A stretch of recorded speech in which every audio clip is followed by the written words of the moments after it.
أعوذ بالله السميع العليم من الشيطان الرجيم. بسم الله الرحمن الرحيم. الحمد لله رب العالمين. بارئ الخلائق أجمعين. والصلاة والسلام على رسول الثقلين جد الحسن والحسين مولانا أبي القاسم محمد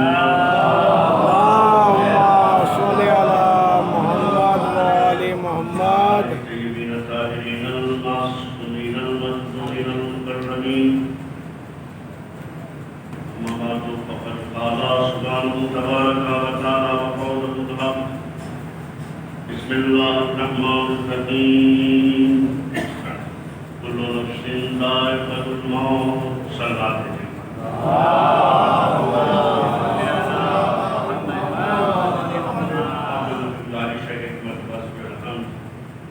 اور جن مرتبہ سورہ اخلاص کی تلاوت فرما کر سید مظاہر حسین سید یاسر حسین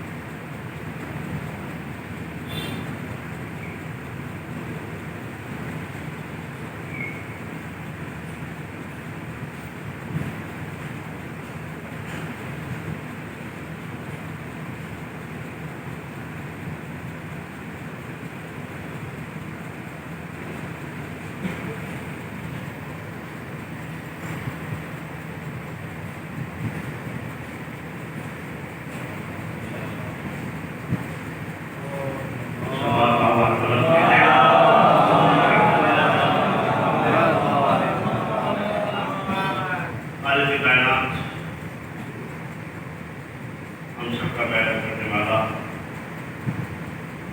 اپنی اس مقدس اور باقی کتاب میں موت کی خبر دے رہا. یہ وہ کتاب ہے جو قلب ناظرین محمد مصطفیٰ صلی اللہ علیہ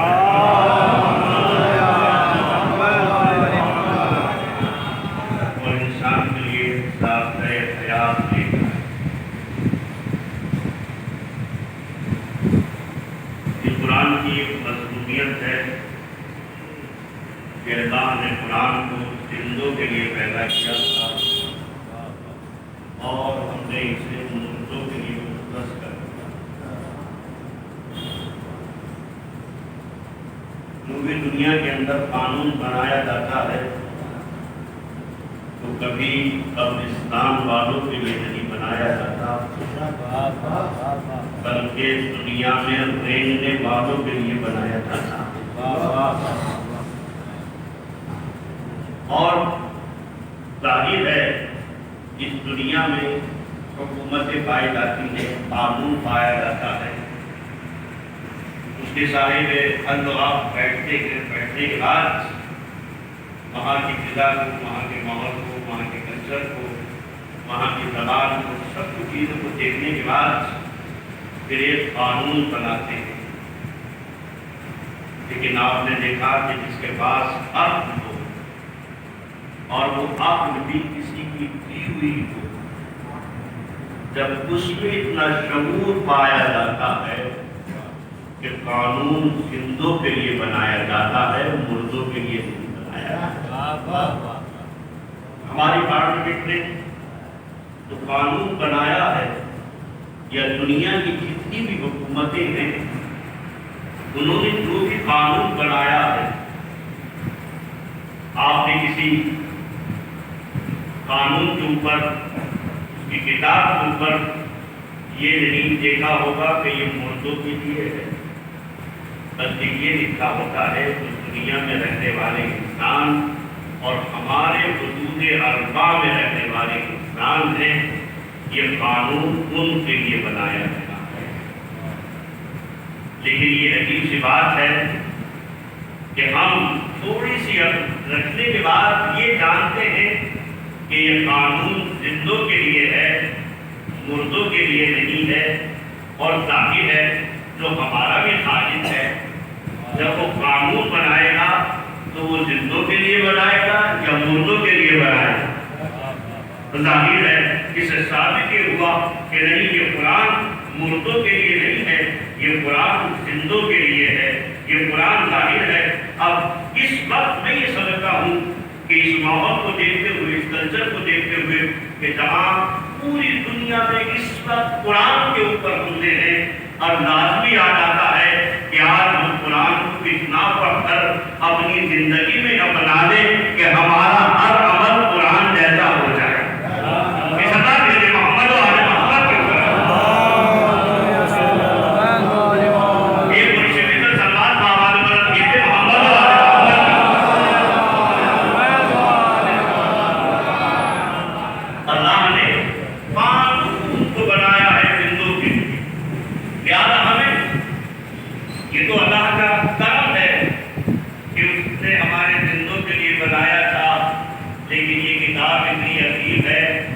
خدا کی قسم یہ مردوں کو ایثار ثواب کر کے بتا دیتی ہے کہ جب میں مرنے کے بعد اتنا کام آتی ہوں تو زندگی میں کتنے کامیاب یہ کتاب تو زندوں کے لیے ہے، لیکن جب مرنے والے کے لیے ہم صادق آل محمد امام جعفر صادق علیہ السلام کے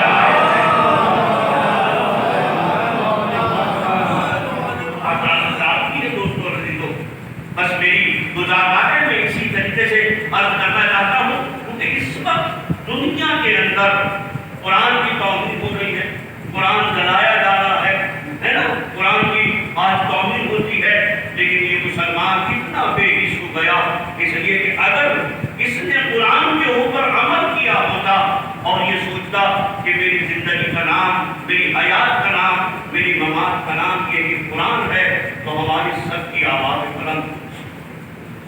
آج ہماری خاموشی اس بات کی دلیل ہے کہ ہمیں قرآن کی معرفت نہیں ہے، اس لیے کہ اگر قرآن کی ہمیں معرفت ہوتی تو خدا کی قسم آج پوری دنیا سراپا احتجاج میں ہوتی، اور جب تک اس کو کیفر کردار تک نہ پہنچایا جاتا جب تک ہم خاموش نہ ہوتے۔ لیکن اس نے ڈلا ڈال کر دیکھا، اور ڈلا ڈالنے کے بعد دیکھا کہ دیکھو ان میں رمق ہے یا نہیں ہے، تصور فرمائیے گا، ان میں رمق ہے یا رمق نہیں ہے۔ اب اس نے قرآن چلایا، آپ نے دیکھا کتنا احتجاج ہوا، کتنا مسلمانی کنٹریز کی اکٹھی ہو کر ہم لوگوں نے جب سڑکوں کے اوپر نکلنے کے بعد، قرآن ہاتھ میں لینے کے بعد بتایا کہ آج قرآن کو جلانے والے کو سزا دی جائے، اور خدا کی قسم یہ ہمارے اوپر الزام ہے نہیں، ہم ہی تو وہ ہیں کہ جن کی سیرت قرآن کے مطابق ہے۔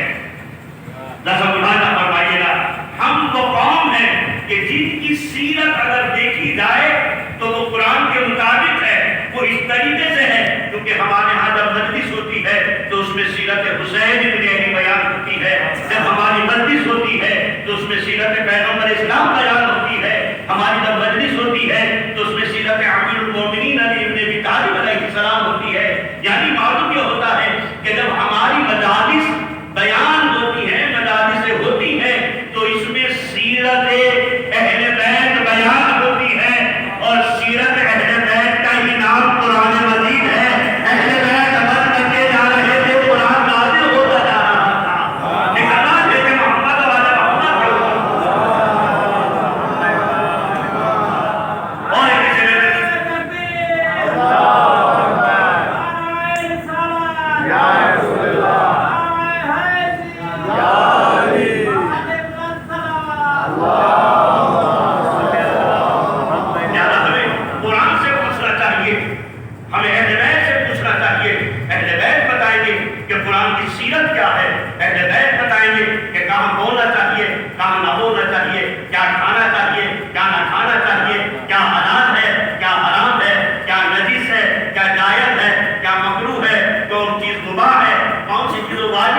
اور کسی نے واجب نہیں ہے، یہ کوئی نہیں بتائے گا، یہ آل محمد بتائیں گے، اس لیے کہ ان کی سیرت ہی قرآن کی سیرت ہے، قرآن کا نازل ہونا انہی کی سیرت ہے، اس لیے کہ یہ عمل کرتے جاتے تھے اور قرآن نازل ہوتا چلا جاتا تھا، اس لیے کہ ہم ہاتھ جوڑ کر رد کریں گے، اس لیے کہ ہم بتائیں گے کوئی ہم سے سوال نہ کرے، ہم ان سے سوال کریں گے،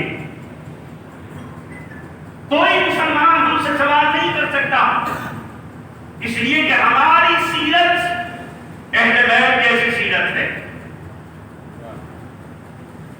ہماری سیرت اہل بیت جیسی ہے، کوئی ہم سے سوال نہیں کرے گا، ہم ان سے سوال کریں گے، کوئی بھی آئے ہمارے یہاں جو کھانا چاہے وہ کھائے، وہ اسے حق نہیں ہے کہ یہ نجس ہے یا پاک ہے نا؟ اس لیے کہ جب ہم جو بھی چیز لاتے ہیں پہلے دیکھ لیتے ہیں پاک ہے یا نہیں ہے، ہمارا غیر یہ نہیں دیکھتا، وہ بس لیاتا ہے۔ کوئی ہم سے یہ نہ کہے کہ یہ روزہ اس بار افطار اس ٹائم کیوں کر رہے ہیں، ہم پوچھیں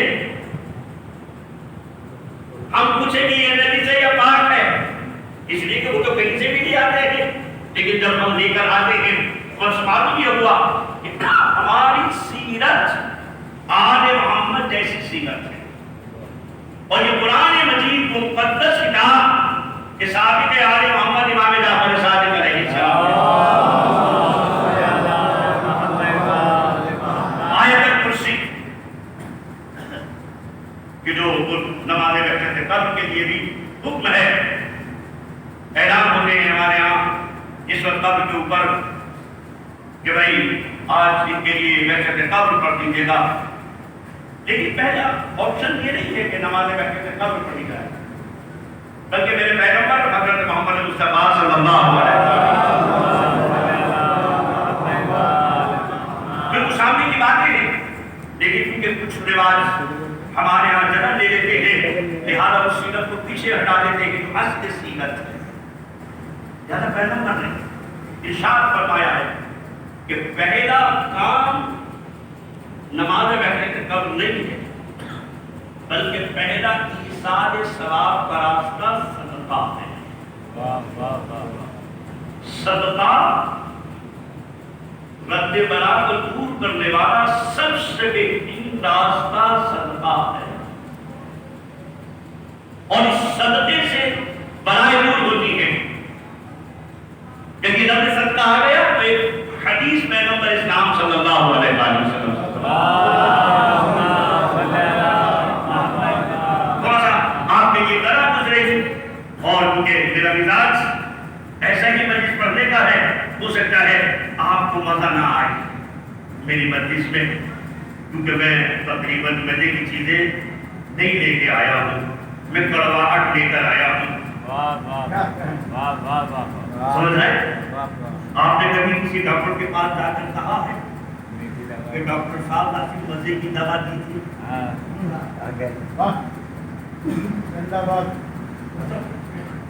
میرا آپ سے سوال ہے کہ آپ گئے ہو اور جانے کے بعد آپ نے کہا ڈاکٹر صاحب بیمار ہوں، اسے نبض دیکھی کھٹ دوا، آپ نے کہا ڈاکٹر صاحب کا سبق چاہیے، قلم نہ چلائیے گا، آپ جتنی دوائیں لکھ رہے ہیں تھوڑا ان کا مزہ اچھا ہو، مزے کی قسم مزے کی دوائیں لکھیے گا، آپ نے کبھی نہیں کہا ہوگا ہے نا؟ ڈاکٹر صاحب نے جو لکھ دیا چاہے کڑوی لکھ دی ہو چاہے میٹھی لکھ دی ہو، کیوں؟ کیونکہ آپ کا ٹارگیٹ اور ڈاکٹر کا ٹارگیٹ یہ ہے کہ ان کو شفا مل جائے، سمجھ رہے؟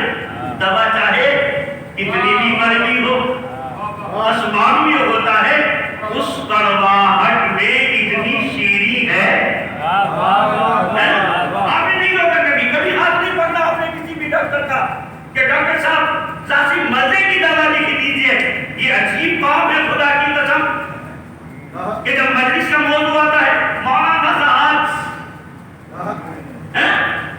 آج ایسا مزے کی مجلس پڑھ دیجئے، عوام مزہ تو ایسی شے ہے چند سیکنڈ رہتا ہے اس کے بعد ختم